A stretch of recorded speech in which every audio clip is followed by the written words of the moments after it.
What's good, everybody? So the developer Q&A that I mentioned and encouraged everybody to send questions in for has been and gone. Many great questions were asked and many were answered. I filtered through and kicked out all the kind of fluff that wasn't really addressed or was kind of skimmed past. And I'm going to cover and give my opinions on some of the responses that we've got and really talk about everything that's going on in the game right now. So let's get on to this video.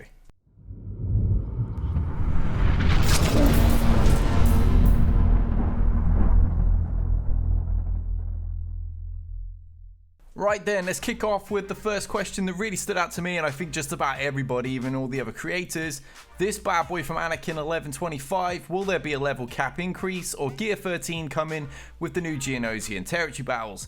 Capital Games said Gear 12 finishers, example, you can take your characters to Gear 13, will be coming with the territory battles, only there won't be any level cap increase. I know a lot of people were kind of like, oh, this is a bad thing, blah, blah, blah, but to be honest, we kind of need this, otherwise the new territory battles will have to be scaled to the current power level, and anybody that's remotely endgame, including myself at like 4 million, we're gonna have teams that are strong enough to just clear the whole thing, and it will immediately be boring again, like much of the other content that we've already beat a million times. So I do get that. There were other people out there that were saying, well, it's not actually Gear 13 because there's no additional pieces, which just makes my brain melt. Or that there was only gonna, it was gonna take up to Gear 12.6 and you wouldn't actually be able to go into 13. However, this question was asked by Reality SKU Gamers, and Carrie herself responded to this right here, saying that there's a new frame for Gear 13 that is actually put together. So this is Gear 13, although at the current time there are no like gearlings. There's no 13.1, 13.2 or so on, although we'll take it to 13, which will actually affect the bonuses your mods give.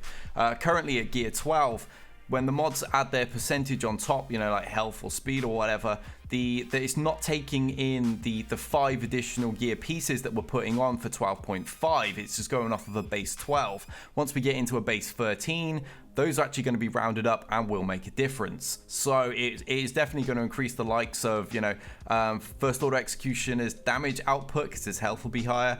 Same with Grievous, and it's going to speed characters up, which yeah, I suppose we're kind of used to the speed mod meta by now, and that will slightly increase by like 2 or 3 on each character or whatever, because it's not a massive amount that everyone's speed's going to go up. It's what, 12 or whatever. So yeah, I mean, you're still going to get the slight push on your characters from this, but I don't think there's anything to massively fear. The Krakens are likely going to go out and buy whatever these pieces are immediately, but that's the case with any new game content. I think this will allow the new territory battles to actually be end game, will give us something new to focus on, actually build teams for, and have something fresh to do in regards to PvE, because this entire game lately is just constant PvP play. It's all Grand Arena, it's all territory wars, it's all arena.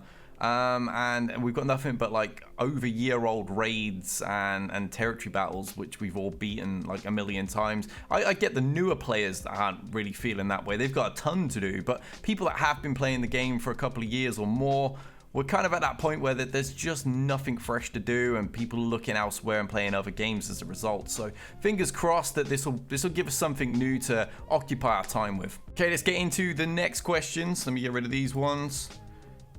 Next one was, when are you going to fix the Grand Arena and Territory War issue of replacing mods on locked characters? It's affecting the entire integrity of the game. That's from Echo11. And they said it's actually being fixed in the next update, which, I'm sure we've all been waiting for that. I, in particular, I'm not enjoying the game modes as much. I've seen some really sketchy stuff going on in both of them. So without a shadow of doubt, people are exploiting this. No one seems to be getting punished for it yet.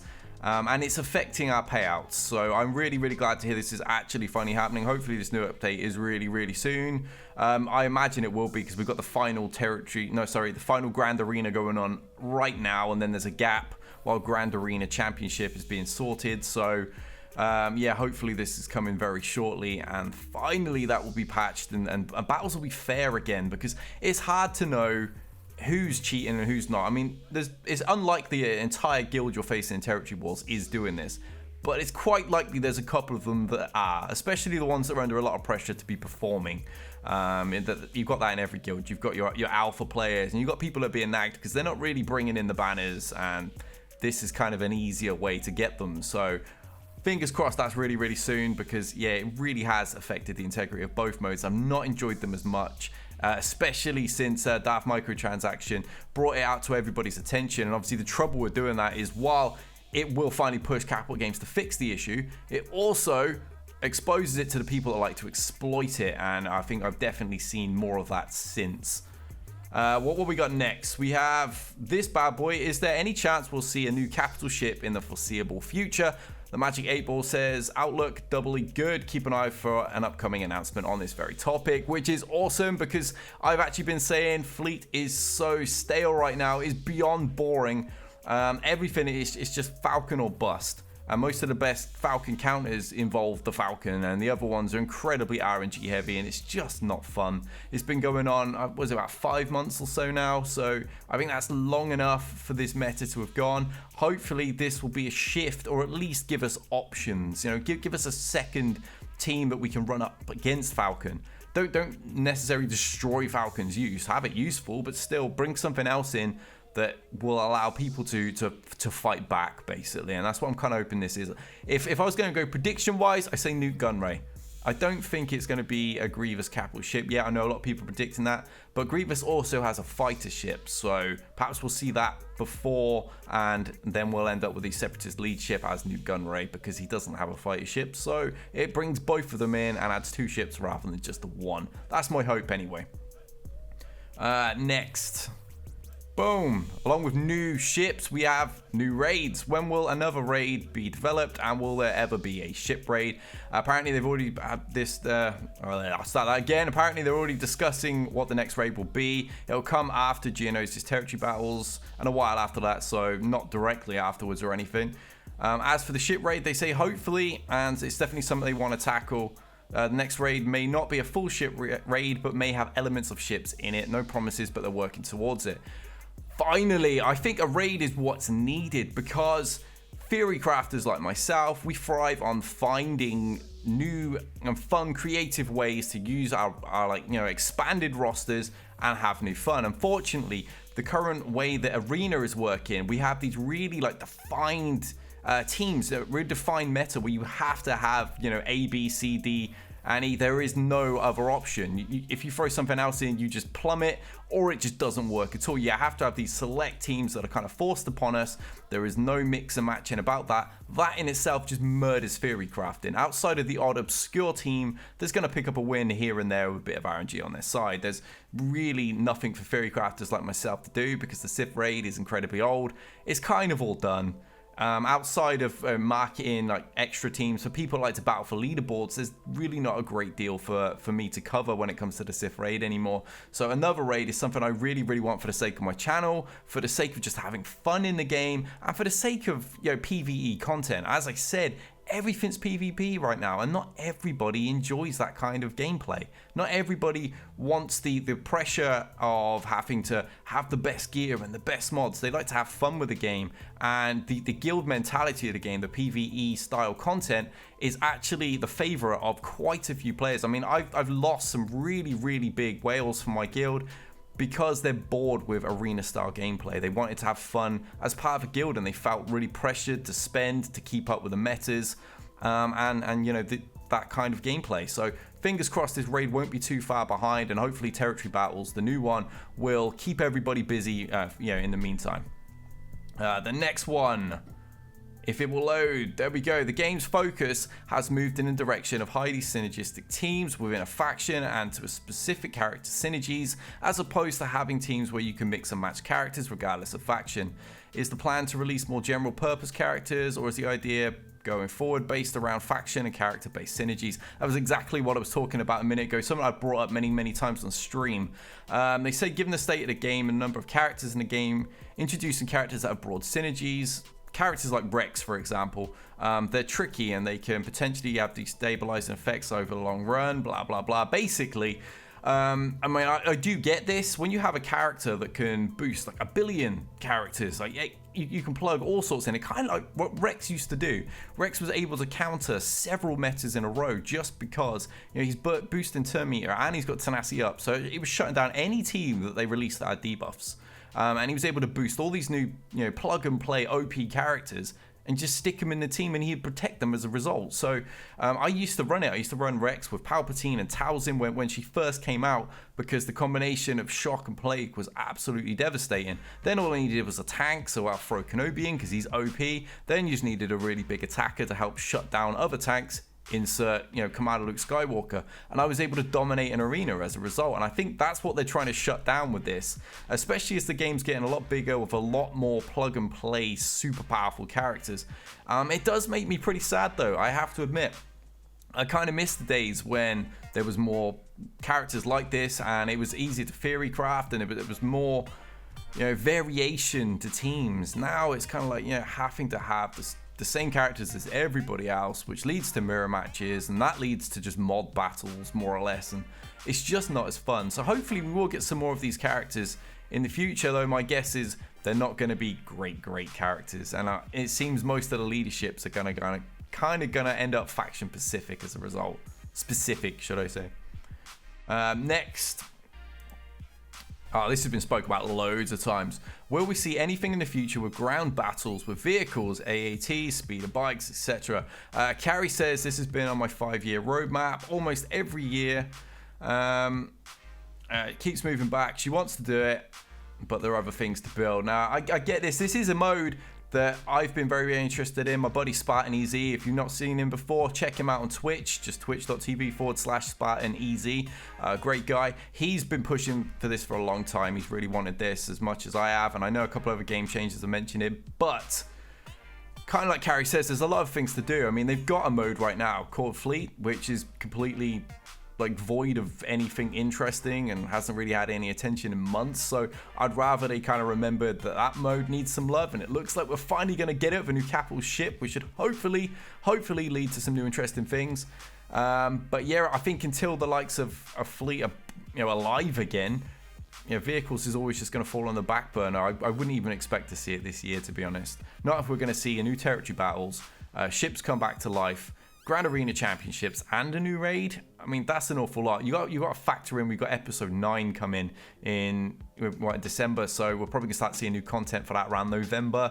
Probably run straight through to February, and then you got Sith month, so or even Droid month this year. So I wouldn't expect this anytime soon, unfortunately. As much as it would be fun to have something new, I don't want another mode brought into the game that's not going to get a great deal of attention when we've already got one that's pretty neglected at the moment.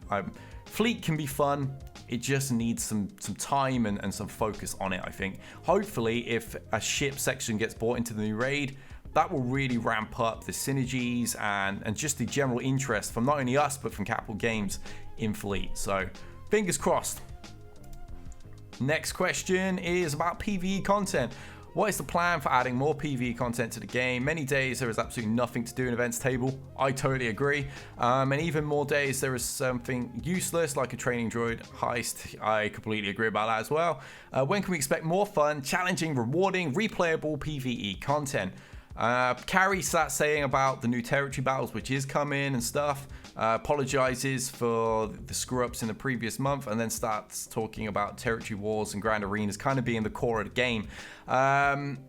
Yeah, I mean, I really do hope we see more in the line of PvE. I don't want to see more people leaving the game as a result of it being so heavily focused on having the top meta squad like all the other modes are. I mean, if you don't have the top meta teams, or if you're not really skilled at the game and know how to beat them without having them, then, I mean, that immediately breaks Territory Wars, Grand Arena, the Grand Arena Championship that's coming, and Arena.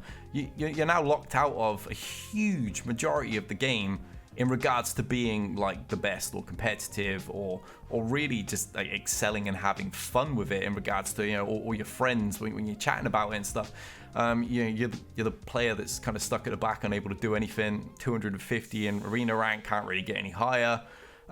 So I really do hope they don't neglect PvE. But from what we've seen in the previous questions, we've got territory battles, we've got a potential raid coming much later in the year. and hopefully, you know, hopefully that's gonna, you know, give those kind of players. I'm one of those myself. I'm very, very competitive. I love the community aspect of this, and playing with my guild is probably what's kept me playing the game more so than even my content has, to be fair. I love playing with my guild members. I've crafted some real good friendships as a result. And these kind of modes where you get to work together just kind of brings everybody together. And I think as a result, everyone enjoys the game more, and you're less likely to see people leave. So I'm losing another guild member as a result of how the game is at right now, and I've lost several over the last couple of months, and it really does suck. So hopefully that Capital Games are recognizing that you can't just have an entire PvP game, because that's kind of one aspect of your player base, and I know a lot of people love PvE. So my raid guides prove that. My raid guides do bigger views than even my PvP guides do, unless it's something that will completely shut down the meta, like almost guaranteed every single time. Those videos do well. Next question, guild system. I've addressed this one as, what are you working on to include new players into existing guilds? I have friends that would like to play, but my guild won't let them in as they're too new. My suggestion would be a Padawan system in which new players can join a friend's guild. They wouldn't be included in the 50 cap. I'm not sure that'd be a great idea, because I think I might kill a lot of lower guilds, but there could be side missions and events such as half, which they can participate in, win-win. And apparently they've been looking into some kind of alliance and referral mentorship feature that gives existing players a chance to be in the driver's seat towards recruiting, teaming up players, and stuff like that. So she's alluding to episode 9 as something around the time that they're going to get to that. It's early discussions. And may end up going a different direction. I understand this is quite a difficult thing. A lot of guilds, mine included, has kind of a couple of training divisions where, you know, you send newer players and they learn to play the game as a result. But the problem is right now, while there are a lot of new players coming into the game, there's also a lot of top-end players leaving the game, and it's leaving the high-end guilds unable to actually fill with the same quality. So that there needs to be some way to bring up these newer players faster, because there is an awful lot of content. It's pretty overwhelming to be a new player right now. There's an awful lot of content and characters that they have to level up to even be remotely useful in a mode like Territory Wars. Because once again, when it comes to PvE, like a raid or something, you can get by and help out having one great core team. But when it comes to PvP, you need a lot of them. And when it comes to, you know, modes like Territory Wars, if you've only got one squad and you can only beat like 1 or 2 B tier teams, you're just not going to get into a top guild. So hopefully whatever they're working on is going to help that. It's hopefully levels these players up a little quicker, helps the gear crunch or whatever they've got to do to help bring the new players and catch them up a little bit, so they're more used to these guilds and can actually get in and have more fun, rather than being stuck in a guild that can't even clear heroic rancor. And lastly, we've got one more thing. It's about the future of the game. What are your views on the longevity of the game? Basically, how far do your plans reach into the future? And they're on about their 5-year plan. They've actually got one that's gone into 10, and there's a lot more mechanics and stories to tell. So yeah, fingers crossed, because I know there's a lot of people that have been saying, well, you know, the game is on a downward slump. And in some ways, I agree. We're losing a lot of top-end players. And as I said, while many new players are coming into the system, that's not helping the end-game guilds, which are suffering as a result. And these new players don't get to take part in any of that end-game stuff, because they can't get there for a couple of years unless they have a really, really large bank account and can catch up fast. So I'm happy to hear that there's a lot in the pipeline, and I'm really hoping the game does go and keep going and improving.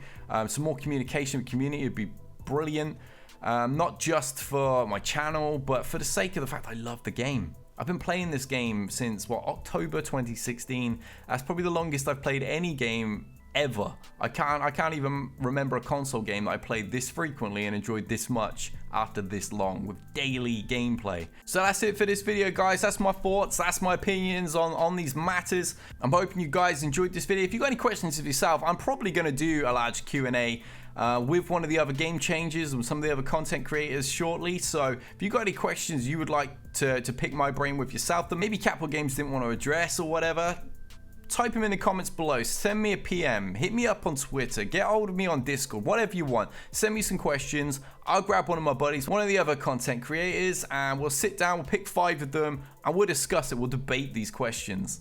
So send them in, and until next time, guys, we out of here.